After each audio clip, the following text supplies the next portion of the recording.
You have a very interesting filmography, by the way. It's all over the place, right? This is harder than I thought, guys.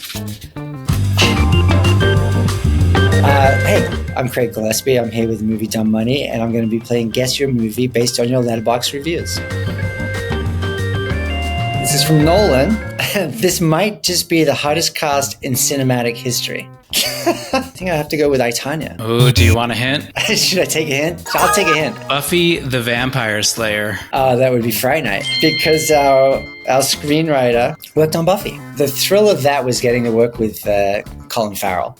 I mean, Toni Collette, of course, I had a long-standing relationship with, and she was amazing. Anton Yelchin, sadly, he was not with us anymore, was just such a beautiful, nuanced performance. He could walk this incredible line of being so accessible to, everyone. I really remember Colin, when he came in and really trying to sort of sculpt that character, and he was so generous with the range. He did that speech walking into the pool with Christopher Mintz-Plasse, and he gave me, 0 to 10 in terms of performance for this character, because it was the first scene we did with him as the vampire, and everyone was amazing. It was just trying to decide where it fits in the tone of our film, and that was really fun.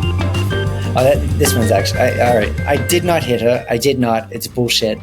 I did not. I did not hit her. It's not true. It's bullshit. I did not hit her. I did not. That would be Tonya.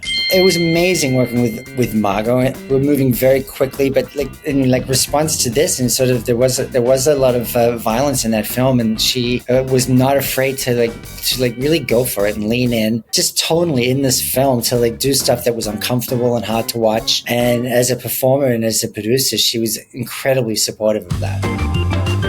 This one's from Maya. If I had to choose a film soundtrack to listen to for the rest of my life, I would choose this one without a doubt. That's a harder one. I think I might go with Cruella. You are correct. Nice. I find that people listen to music two ways. That you either listen to the melody or you listen to the words. Crazily, I just listen to the melody. And it's the melody that I feel on an emotional level. And there might be times when the words don't completely line up. Then obviously we have to revisit what that is. In this case, I have this amazing music supervisor, Sue Jacobs, who I'd met on Tonya. She will send me hundreds of tracks, thousands probably, just a massive range of stuff. And then I connect to it emotionally, and I start to cull together a group of songs that emotionally is speaking to me. So when we were dealing with Emma, when she gets drunk at Liberty's, when she works there, and then she comes out of the elevator drunk, we did about 3 takes, and there was no music in that. And I came over to her at the elevator and said, I feel like maybe you should be dancing and singing a song. She's like, sure, what do you got? And I just went to my phone, and I went to this library of these hundreds of songs I had put together for the film. And I'm like, how about These Boots Are Made for Walking? She's like, play it. And I played it, and she listened once. She's like, okay. And she did 1 take, and then that ended up in the film. It is a very sort of more intuitive thing as we go along. I cut very quickly, almost in real time. I have an editor on the set, and I'm putting music on it on the day. So I'll play that for them, and they'll get to see the scene as it's playing out with music on it often. This is from Elodie. This made me feel the way Little Miss Sunshine did, in that I have never felt so warm and full in my life. What movie is that? It's I'm trying to think when Little Miss Sunshine was. Maybe Lars and the Real Girl? Correct. Nice. And Barbie Ryan is also in love with a doll. We cut the I'm Just Ken monologue out of Lars and the Real Girl, so I'm glad that he got to get it into Barbie. I love Barbie. I think they did an amazing job with it. They walked such a fine line, and they pulled it off with such a beautiful message. To have all of that wrapped into something that was so commercial it's so tricky, and they just killed it. Lars and the Real Girl, it was interesting in terms of feeling warm and full. It was very much a choice that we made, with the script and doing the film, that there wasn't any cynicism in that. It was there was actually a moment, ironically, where I thought, let's see somebody giving him a hard time, and we even cast this scene where he goes to a hockey match, and there are some people in the bleachers there throwing stuff at him and taunting him because he takes Bianca to that, and it's outside of his friends and family cocoon, and it just didn't feel like part of our film and the sort of the story that we were servicing, and we ended up not doing it. What would a I'm Just Lars song sound and look like? I think it would be a waltz. For sure. It's like there's that scene, it's a dichotomy, but I love to give our actors space to improvise. And when he's at the party with all of his friends for the first time taking Bianca out, he came up to me that night and he's like, hey, could we play the Talking Heads for this song? But I said, what do you think? How do you think you want to be dancing for this? And he said, I feel like I just want to be on the side, like doing a waltz, like with my eyes closed. And I said, that sounds beautiful. And so there was the surprise for the waltz. All right, from Diego. This is totally a Sunday afternoon dad movie. As someone who aspires to be a dad someday, I feel like I'll appreciate this fine little movie in future decades. For some reason, I'm going to go with the $1 Million Arm. Oh, would you like a hint? Yeah, I'll take the hint. Hell or High Water? Okay, there you go. Finest Hours.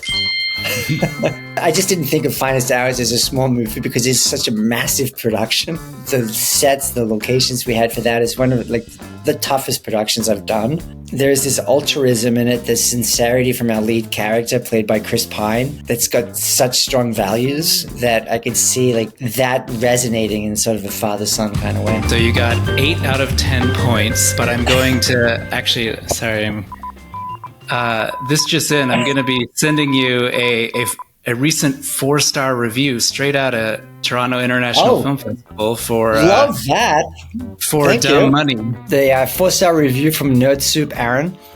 Had a lot of fun with this one, buying a ton of GameStop stock with the hopes that they run it back when this movie releases. That is definitely a hope. There is definitely chatter about that happening online. We'll see. There's a lot of people that are still holding. Back when this was going on, it's like the middle of COVID, obviously, this very, very defining moment in all of our lives. And this real, isolation, the sense of the struggle that was happening, the lack of income, the people losing their jobs, small businesses shutting down, the disparity of wealth that was in everybody's faces with the social media, with the lack of government aid happening in the country. A lot of people were turning online and looking for community. It just happened to be this particular community on Wall Street Bets that's a very outspoken, sometimes aggressive, self-deprecating community started to rally around Keith Gill. My son at the time was looking at various stocks and looking for places to invest, and he got involved in Wall Street Bets early on, which the people that got involved early on really did end up doing well. And he was following it and keeping me abreast of it constantly. So particularly, there was several months, but then as we got to that 2-week period where it went from $20 to $400, the intensity that was going on online, the chatter, the constant checking, and he was involved in options as well, which was the high stakes trading that was happening.